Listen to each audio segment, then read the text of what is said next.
Ça, c'est la diapo qu'on montre aux étudiants en médecine. C'est-à-dire, classiquement, c'est un peu vrai. Bon, enfin, moi, on voit beaucoup donc moi, je suis au centre d'hémophilie, je m'occupe plus en plus du côté hémorragique. Donc, c'est vraiment notre quotidien. C'est un peu vrai, c'est pas si vrai. On dit classiquement que les anomalies, quand on voit un patient qui se dit ou qu'on constate est à risque de saigner plus qu'un autre, on devrait déjà se poser la question de qu'est-ce que j'ai envie d'explorer. Classiquement, on dit que les anomalies de l'hémostase primaire sont plutôt physiologiquement des anomalies qui touchent les petits vaisseaux, qui sont de survenue spontanée et qui sont des signes cutanés, signes cliniques disséminés visibles. Ça veut dire quoi? C'est que le plus souvent, ce sont des ecchymoses, des saignements muqueux, ORL, épistaxis, gingivorragie au brossage, ménorrhagie chez les femmes. Ça fait vraiment penser à l'hémostase primaire. Donc tout ce qui est cutané ou muqueux, les ecchymoses. Coagulation, les anomalies de coax, c'est pas ça. Je veux dire, un hémophile, il n'a pas d'échymose, il ne saigne pas forcément du nez. Par contre, ça sera des saignements, vous voyez sur les facteurs tissulaires que je vous parlais tout à l'heure, donc c'est les hématomes, qui sont, je vous redis, pas les ecchymoses, donc la bosse, la collection de sang, et les hémarthroses, qui est le grand signe, mais enfin les hémarthroses, en général, on se pose des questions, parce que sur les hématomes, on ne se pose pas forcément.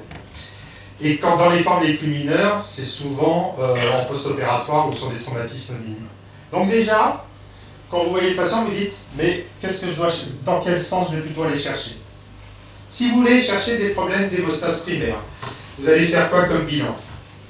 Une NUM, un TP-TCA fibrinogène, un groupe sanguin, un temps de saignement ou un platelet function analyzer, qui sont des temps de saignement in vitro, qu'on appelle le PFA. Donc là, il y a plusieurs réponses. Vous avez répondu une NUM. Pourquoi vous avez voulu une NUM? Laquelle? On est d'accord, je ne vais pas plus loin. Vous avez demandé TP-TCA fibrinogène, pourquoi? TCA. Pour? Le TCA explore le vibrant. Intéressant. Vous avez demandé un groupe sanguin. Non, vous n'avez pas demandé un groupe sanguin. On va voir, moi je l'aurais demandé, mais pas forcément, on va voir ça après. C'est pas pour explorer, mais c'est comment quoi? Si on veut le transfuser. Non. On va en reparler. Pardon. Vous avez demandé un temps de saignement. Beaucoup. Sur 35, vous êtes 23. J'en ai pas prescrit, je pense, depuis 15 ans. Hein. Donc on va en parler aussi. Et le PFA, vous n'avez pas fait parce que vous ne savez pas bien. Et moi, on attend ça et on en parle. Donc la réponse que j'attendais, c'était NUM, TP-TCA fibrinogène, PFA et le groupe sanguin, vous allez voir pourquoi. Les plaquettes, je ne vais pas dessus, on a fait le truc tout à l'heure, s'il n'y a pas de plaquettes, ça ne marche pas, on est d'accord. Le temps de saignement, ça je passe. Le temps de saignement, il y a M. Duke qui a décrit, on fait une petite incisision à l'oreille, on regarde combien de temps ça saigne. C'est un test, je peux dire ce que j'en pense, c'est un test qui ne sert à rien, soyons clairs. Absolument pas reproductible. Je pense quand même que ce n'est plus fait, j'espère. Ça fait 20 ans qu'on dit qu'il ne faut plus les faire. Voilà. Vous oubliez le temps de saignement méthode Duke qui était celle de l'oreille. Maintenant, il y a dans les années 40, alors ça c'était britannique et ça c'était les Américains, forcément plus fort que tout le monde. Ils ont dit, on va standardiser le temps de saignement. Ils ont fait un test qu'on appelle l'IVI, qui est un test un peu plus compliqué, qui est, quand en tant qu'externe, interne, on a beaucoup fait, on fait une petite incision sur l'avant-bras et on regarde combien de temps que ça saigne. On met une tension standardisée, une pression standardisée, et on regarde combien de temps que ça saigne sur un buvard, et toutes les 30 secondes, on fait un petit point sur un grand buvard comme ça. On a des dispositifs, alors ça s'est un peu amélioré parce qu'on avait des petits dispositifs, on avait des petits dispositifs qui faisaient toujours la même, parce qu'au départ on faisait avec un scalpel, donc plus ou moins profond, plus ou moins, enfin c'était n'importe quoi. Après on avait des trucs un peu standardisés, toujours est-il qu'on le fait un jour, on trouve un truc anormal, on le fait le lendemain, on le trouve normal. Donc vous oubliez, plus de temps de saignement. C'est pareil, je vais aller très vite, le temps de saignement maintenant. Si on faisait un temps de saignement pour explorer l'hémostase primaire, il faut l'oublier pour le remplacer par un PFA, qui est un truc qui se fait sur un tube, où le labo met ça dans une cartouche, et ça vous permet d'avoir un résultat qui permet d'explorer l'hémostase primaire. Il faut pour cela par contre que l'hématocrite soit suffisante, parce que les conditions rhéologiques font que si le sang est trop fluide, et bien ça va aller plus vite et ça va vous donner un résultat faux. Et il faut bien sûr que les plaquettes marchent, puisque le but c'est basé sur un petit caillot qui vient boucher, c'est pour ça qu'on parle de temps d'occlusion. Je passe. Ici, simplement pour vous montrer les différences de performance entre le temps de saignement et le PFA dans le dépistage de la maladie de Vibran, qui est quand même la grande maladie que vous voulez dépister quand vous faites une exploration de l'hémostase primaire. Dans la moitié des cas, le temps de forme des vibrants les plus modérés, le temps de saignement peut être strictement normal, alors que le PFA est toujours anormal. C'est-à-dire, un PFA normal, vous n'allez pas plus loin. Cette patiente n'a pas de maladie. Ce patient ou cette patiente n'a pas de maladie de Vibran.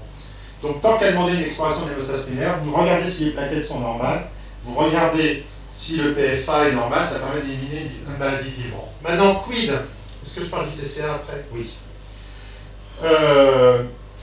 Sur tout ce qui est plaquettes anormales, qu'on appelle les thrombopathies, le PFA est pas bon. C'est-à-dire que ce n'est pas le PFA qui vous permettra d'éliminer ce patient à des plaquettes qui marchent normalement. Ça nécessite une étude complète des plaquettes qui ne peut absolument pas être faite dans votre laboratoire. Excusez-moi, je poussais. Voilà. Et qui doit forcément être fait dans le cadre d'une consultation chez nous, parce qu'on fait un prélèvement, on isole les plaquettes, et il y a un technicien qui bosse pendant 2 heures uniquement sur ce prélèvement pour aller activer. Donc c'est un truc que ne peuvent pas faire les labos de vie. Donc si on veut aller très très loin dans l'étude de l'hémostase primaire, c'est une étude des fonctions plaquettaires et ça doit être fait dans le cadre d'un laboratoire, d'une consultation spécialisée. Évidemment, si le PFA est anormal, vous allez aller pouvoir doser le facteur Vibran spécifiquement. Et bon, voilà, vous demandez le dosage de facteur Vibran et puis le laboratoire vous le fera. Ça, c'est des techniques différentes. Je ne vais pas rentrer là-dessus. Discuter l'autre fois, on fera peut-être un truc sur la maladie de Vibran spécifiquement une autre année. Sur le groupe sanguin. Pourquoi le groupe sanguin est intéressant? Ici, c'est un travail assez ancien, mais que j'aime bien, parce que c'est le seul à avoir fait ça. C'est-à-dire que ici, vous avez les groupes sanguins. Ici, vous avez le taux de Vibran. Quand on est le groupe sanguin A, B ou AB, on a un taux de Vibran qui est entre 100 et 105 ou 160%. Je vous rappelle, parce que moi ça va être sûr, mais c'est pas simple pour tout le monde peut-être, que les normales du Vibran des labos c'est entre 50 et 150. C'est-à-dire on a un déficit en Vibran selon le laboratoire si on est à moins de 50%. Mais c'est pas vrai. Si on est groupe A, B ou AB, 50% c'est anormal. Vous voyez que le taux est largement proche de 100%. En revanche, si on est groupe O, le taux de Vibran est beaucoup plus bas. Donc quand vous avez un dosage de Vibran bas, à 50%, 40%, s'il est groupe O, c'est normal. Le patient ou la patiente n'a pas de maladie hémorragique. Ça, c'est une notion qu'on connaît depuis très longtemps. C'est une étude, ceux-là ont vraiment eu le mérite d'aller jusque dans les sous-groupes, tout ça, qui n'a pas beaucoup d'intérêt pour ce qu'on dit aujourd'hui. Mais c'est super important dans notre clinique. Alors nous, c'est, pour revenir au coup de fil, c'est, je sais pas, 3 coups de fil par jour, ça. L'anesthésiste qui a un Vibran, j'ai un Vibran à 43, t'as le groupe sanguin? Non, j'ai pas le groupe sanguin. Écoute, je peux pas te dire. Donc tu retravailles pour avoir un groupe avant de savoir s'il peut aller au bloc ou pas. Donc je dis pas qu'il faut faire un groupe à tout le monde. En tout cas, si on peut avoir la notion dans le dossier, et surtout, je pense que c'est important pour interpréter le Vibran, si vous êtes à des taux un peu limites, avant de transformer un groupe en malade. Le TCA, excusez-moi, je ne sais plus qui a dit TCA. Le TCA, eh bien, je vais peut-être en parler après cette diapo-là. Qu'est-ce qu'il faut pour explorer la coagulation? Là, on n'est plus dans l'hémostase primaire. C'est les mêmes éléments. Est-ce que vous faites une NUM, un TPTCA, un groupe sanguin, un temps de saignement, un PFA? Yes. Donc je passe, on est tous d'accord que le TPTCA explore tous les facteurs de coag. Ici, le TP, ici, le TCA. Et après, on jongle avec les deux. Une fois qu'il y a des anomalies de TP-TCA, le labo parfois vous le fait en première intention, parfois on demande une prescription pour dire il faut qu'on explore, il faut un deuxième bilan, et il vous dose tout un tas de facteurs. Alors ça c'est le deuxième truc qu'on est appelé le plus souvent, c'est-à-dire j'ai un déficit en facteurs, qu'est-ce que je fais? Tous les facteurs, je vous dis globalement, les normales c'est le même que Vibran, c'est-à-dire un facteur de coag normal, les normales de votre labo c'est entre 50 et 150. Ceci dit, sauf le fibrinogène, où les normales sont entre 2 et 4 grammes. Ceci dit, c'est pas parce qu'on a un déficit en facteur qu'on saigne. Et ici, vous avez en gros le truc qui nous stresse tous au départ quand on commence l'hémostase en disant quel est le taux de sécurité qui fait que ça va saigner ou pas. En gros, c'est 30%. Et en disant 30%, on est super large. Je veux dire, si votre patient il a 37%, 43%, 42%, voilà, ils peuvent faire. Nous, on dit oui pour toutes les chirurgies, même si c'est de la neurochirurgie, etc. Sauf le 8 et le 9. Tous les autres facteurs, c'est bon. Là-dedans, il y a des déficits en facteurs qui ne saignent jamais. C'est tout ce qu'on appelle la phase contact, qui sont les facteurs 12. Ça aussi, ça arrive très souvent que les gens ont des déficits en 12. Ça ne saigne jamais. Donc même s'il y a 0. Donc retenez en gros ça, c'est qu'en dessous de 30%, vous êtes super prudent. En mettant 30%, vous êtes super prudent. On suit, alors nous, c'est notre quotidien de suivre des patients qui ont des déficits en facteurs. Il y a des gens qui ont 10% de facteur 7 qui ne saignent pas et qui n'ont jamais saigné, qui ne saigneront jamais. Donc en mettant 30, vous êtes super à l'aise. En dessous de 30, ça mérite en effet peut-être d'aller plus loin.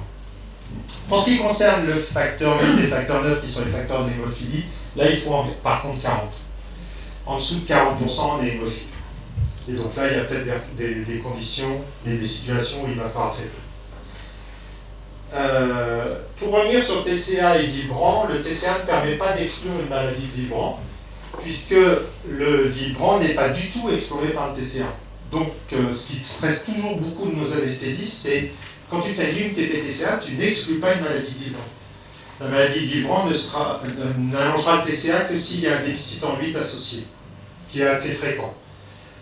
Donc, comme il y a un déficit en 8, le TCA sera long. Donc, le TPTCA verra la maladie de vibrant, mais si le 8 est normal dans cette maladie de vibrant, le TCA sera strictement normal. Donc un TPTCA n'explore pas l'hémostase primaire. Il n'éliminera pas la maladie de vibrant. Ça, j'adore dire ça aux anesthésistes parce que du coup, ils stressent. Une fois de plus, vive la clinique, c'est ce qu'on dit aux anesthésistes. Si tu as une histoire clinique qui saigne, à ce moment-là, tu demandes un PFA, et puis tu élimineras une maladie de vibrant. Par contre, il ne faut pas faire PFA à tout le monde chez quelqu'un qui n'a aucun signe clinique. Alors après, faut-il faire un TCA à tout le monde en période? C'est une autre question qu'on ne va pas discuter aujourd'hui. Cas clinique numéro 1, Lucette. Elle a des hémorragies pour lesquelles vous dites oh, cette patiente-là, elle a un problème d'hémostase, il faut que j'explore. Vous faites un premier bilan, vous trouvez un PFA normal, donc vous êtes content, elle n'a pas de maladie de vibrant. Elle a une hémoglobine qui n'est pas si pire, bon, elle a une tumide thrombopénie, mais c'est pas ça qui l'a fait saigner comme on l'a dit tout à l'heure. Par contre, elle a un TCA. Donc vous avez fait des facteurs. Le labo vous demande un deuxième bilan, vous refaites des facteurs, vous trouvez un 11 à 32%. Est-ce que ces résultats biologiques expliquent les antécédents hémorragiques de la patiente? Bon, là, vite. J'ai entendu la réponse. Alors ça aussi, c'est extrêmement fréquent. Le 11 diminue aussi en fin de grossesse. Donc on est souvent appelé en fin de grossesse en disant le 11 est bas. Bon, j'y vais vite, je vous l'ai dit, c'est non. 30% de 11 suffisent. Et une fois de plus, on suit des patients qui ont 10, 5% de 11 et qui ne saignent pas du tout. Donc en mettant 30, on est super tranquille. Là, c'est le 10 à 22. Donc beaucoup plus rare, ça. Le 11 à 30, on en a plein. Une fois de plus, je pense qu'on en a au moins une fois par semaine. Le 10 à 22, beaucoup plus rare. J'avance vite. La réponse est oui. Le 10 en plus, c'est celui où on dit qu'il faut plutôt avoir un bon 30. Donc là, ça peut expliquer l'héménorragie de Lucette. Maintenant, plus compliqué. Pourquoi elle a un déficit en 10? Est-ce qu'elle est constitutionnelle? Est-ce que ça peut être acquis? Alors c'est pareil, hein, mais est-ce que ça peut être acquis à cause d'une embolie pulmonaire? Est-ce que ça peut être acquis à cause d'une tuberculose? À cause d'une amylose? À cause d'une pneumopathie? Ou à cause d'une hypothyroïdie? C'est dur un peu ça. Hein. Bon, allez, je vais attendre 20 réponses. Il y a une réponse qui est évidente. En fait, il y a trois réponses positives. 3 vraies réponses. Bon, allez, j'avance. Ah, c'est bien ça. Bon, bref. Constitutionnel, évidemment, c'est ce que je dis toujours à chaque fois. C'est si vous avez un déficit, soit c'est que vous ne savez pas synthétiser le facteur, c'est-à-dire que vous avez toujours été comme ça, et donc c'est constitutionnel et donc génétique, et vous savez toujours comme ça, soit c'est qu'il y a quelque chose qui vous le bouffe. Donc soit un anticorps qui vient le bouffer, soit c'est une substance. Alors nous, il y a une cause classique de déficit en disque et l'amylose. Ça nous permet parfois c'est ça qui fait le diagnostic parfois sur des problèmes de gamma-pathie monoclonale ou des choses comme ça, où la substance amyloïde vient coller le facteur 10. Donc voilà. Et sur les pneumopathies atypiques, on peut avoir des déficits en 10. Donc, mais retenez que dans la grande majorité des cas, c'est constitutionnel. C'est un 5 à 32. Est-ce que ça peut expliquer des problèmes hémorragiques? Alors, j'arrête pas de dire, j'ai dit, donc on a 32, donc on est au-dessus de 30. Mais. Pourquoi j'ai mis celui-là spécifiquement? C'est pareil, je vais aller vite, parce que là, je suis dans les curiosités.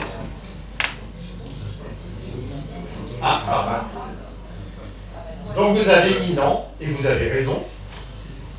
Sous réserve que, je me suis fait avoir une fois en tant qu'assistant, donc plus jamais je n'oublierai, le déficit en 5 à 32% n'induit aucun problème hémorragique s'il est isolé. Et il y a une maladie qui n'est pas si rare, on a quelques cas, qui associe un déficit en 5 et en 8. Donc là, j'avais mis un 8 normal, donc la réponse est non. Sachez qu'il y a des maladies génétiques qui associent déficit en 5 et en 8. Et même avec un 5 à 32%, vous me dites que ce n'est pas lié au problème hémorragique si vous êtes assuré que le 8 est normal. Pareil, je peux faire 1h30 là-dessus aussi. C'est passionnant pourquoi il y a des déficits en 8 et en 5 associés. On verra ça une autre fois, peut-être, ou peut-être pas. Donc là, le 5 à 32 ne fait pas saigner en soi s'il est associé à un 8 normal. Dans les déficits combinés, il y a un 8 qui peut être à 30 ou 20%, et du coup, là, il y a un risque hémorragique qui n'est pas lié au 5, mais qui est lié au 8. Vous avez une patiente, la même, qui a 23% de 8. Une patiente. Qu'est-ce que c'est? Est-ce que ça peut être une hémophilie? Ah, j'avais pas mis sévère? Non, j'avais mis hémophilia. Est-ce que ça peut être une conductrice d'hémophilia? Est-ce que ça peut être une hémophilie qui serait acquise? Est-ce que ça peut être une maladie de Villebrand? Est-ce que ça peut être une maladie de Villebrand qui pourrait être acquise? Ça va être le dernier cas clinique, on va prendre un peu plus de temps. Parce que ça, c'est piégeant et ça aussi, c'est un truc qui pour vous peut être important. C'est-à-dire, vous faites un bilan chez une femme qui saigne et vous trouvez un 8 à 23%. Et ça, c'est pas si rare. Ah non! Pourquoi hémophilia n'est pas une bonne réponse? S'il vous plaît. C'est une patiente de... Les hémophilies, c'est des hommes. Donc,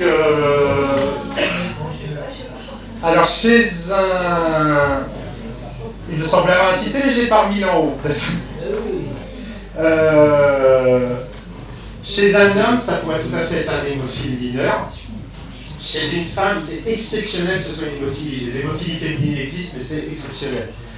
Donc, merci de ne pas dire je vous l'envoie pour hémophilie quand c'est une femme de 28 ans, parce que ça fait pas chier, quoi.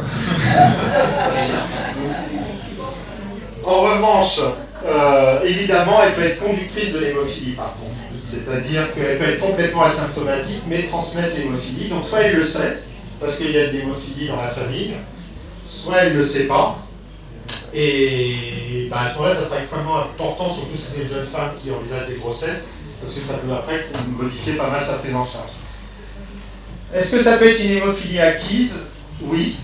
On va juste montrer quelques diapos là-dessus. Est-ce que ça peut être une maladie de Villebrand? Oui. Je vous ai dit que certaines maladies de Villebrand avaient des déficits en 8. C'est dommage. Bravo aux 5 qu'on dit oui, mais ça aurait été bien qu'il y ait un peu plus. Est-ce que ça peut être acquis? Oui.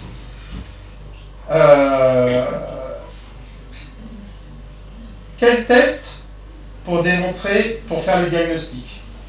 On a dit que ça pouvait être une conductrice hémophilique, ça pouvait être une maladie de Villebrand constitutionnelle ou acquise, et que ça peut être une conductrice d'hémophilie ou une hémophilie acquise.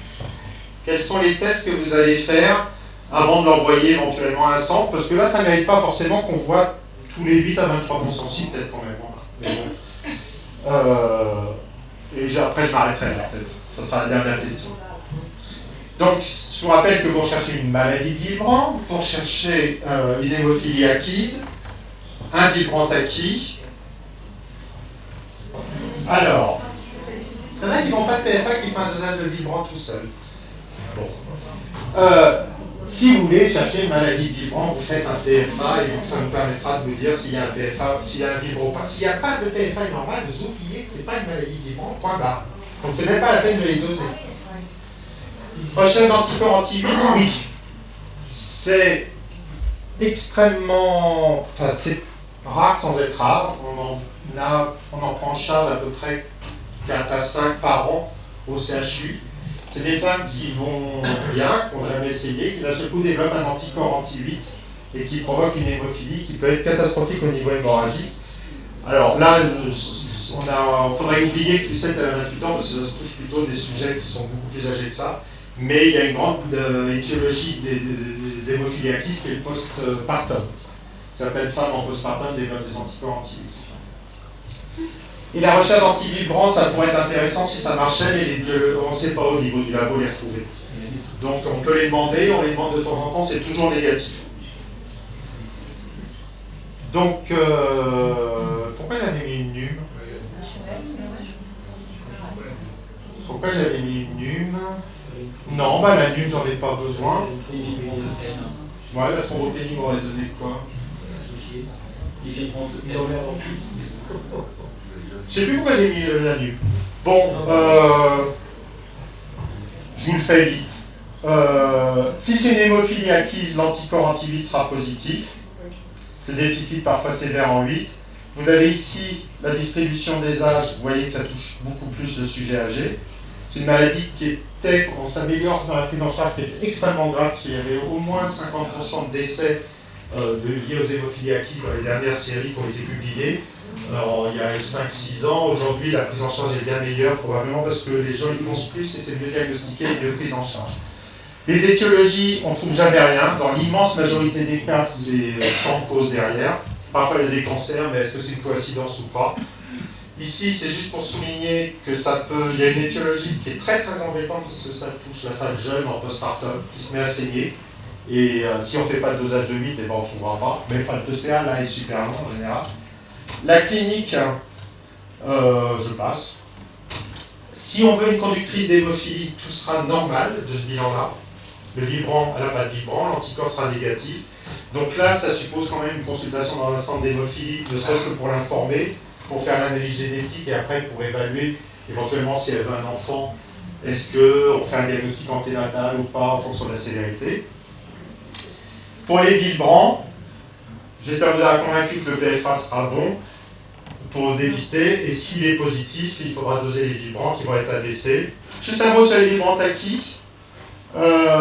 C'est pareil, le sujet âgé qui d'un seul coup présente des grandes ecchymoses, et on ne comprend pas pourquoi. Alors de temps en temps, on se dit, ah bah oui, mais elle est sous-cardégique, j'ai une sous-cardégique il y a un an, c'est pour ça que maintenant elle a des grands placards bleus partout. Ça peut être ça. C'est quand vous en voyez beaucoup plus que nous dans ce contexte-là, les hommes ou les femmes ne sont pas toujours comme ça. Et non, rarement, c'est des vibrants acquis. Ça, c'est plus fréquent que l'hémophilie acquise, on en a régulièrement. C'est pas spécifique, ça reste de l'hémostase primaire, donc plutôt ecchymose, sphère ORL, parfois rectorragie, parfois méléna. Les grandes causes, il y en a deux grandes maintenant, qui sont les gammapathies monoclonales, ou qui soient malignes, enfin un GUS ou autre chose. Ça, on en a régulièrement. Et même, il est dit quelque part que si on cherchait partout un vibrant chez les gens qui ont une gammapathie monoclonale, on en trouverait vraiment rarement. Maintenant, si c'est cliniquement asymptomatique, pourquoi aller chercher uniquement une anomalie biologique? Les autres étiologies sont beaucoup plus rares. Il y a quelque chose qu'on est en train de découvrir, c'est-à-dire que tout ce qui est valvulopathie, enfin découvrir, il y a un bout de temps qu'on le sait, mais c'est en train de beaucoup être exploré maintenant et on travaille beaucoup là-dessus. C'est tout ce qui est valvulopathie donne des vibrants acquis qui font saigner. Et en fait, les saignements chez les patients qui ont des valves anormales, jusqu'à maintenant on ne comprenait pas bien, ça se démontre de plus en plus que c'est lié à des anomalies du vibrant. Et ça va probablement avoir des grosses conséquences dans les années à venir sur la prise en charge des valvulopathies, parce que sur les saignements anormaux, il y a un gros travail qui est fait là-dessus sur la qualité du vibrant dans les valvulopathies. Donc aujourd'hui, la grande majorité de ceux qui saignent, c'est des gamma-pathies monoclonales. Et chez un patient qui a un rétrécissement aortique et qui sait plus, pensez à aller chercher la fibrantacine. Et ça... Ah oui, si, c'était simplement, je vais aller à la réponse directe, pour vous dire que là, je vous ai parlé de tout ce qui est pas si rare. Maintenant, il y a tout un tas de raretés. C'est pour ça que là, la petite Annette, elle avait toujours, je crois. Donc il y a toutes les maladies tordues qui sont à la fin des listes des questions d'internat qu'on lit jamais et qu'on n'apprend jamais, mais qui forcément, quand on tombe sur ce patient-là, sont catastrophiques. C'est-à-dire que vous pouvez avoir un TPTCA strictement normaux et avoir une coag qui ne marche pas du tout. Si c'est une anomalie plaquettaire, les cancers, les Bernard Soulier, syndrome des plaquettistes. Donc ça, c'est des choses super rares. Hein. Mais il faut y penser. Alors je pense que ce n'est pas vous forcément qui les verrez, mais chez un petit gamin de moins d'1 an qui saigne plus, vous avez fait un PFA, vous avez fait un TPTCA, alors après on tombe tout de suite de est-ce que c'est un enfant battu ou pas. Bon, ça va être la grande question. Ceci dit, s'il est envoyé pour ça, tout de suite on va aller chercher nous, ces moutons à 5 pattes. Donc on a des protocoles maintenant avec les pédiatries qui font que sur suspicion d'une maltraitance, on fait ces bilans-là et on trouve 1 à 2 fois par an des anomalies rares mais gravissimes de la coag. Voilà, qui sont des déficits en 13, on en suit 2, enfin vous voyez, on tombe sur des maladies super rares. Donc pensez aussi que le TPTCA, et même si le PFA est très bien, il ne trouve pas tout. Et puis j'arrête là, j'étais un peu vite, excusez-moi.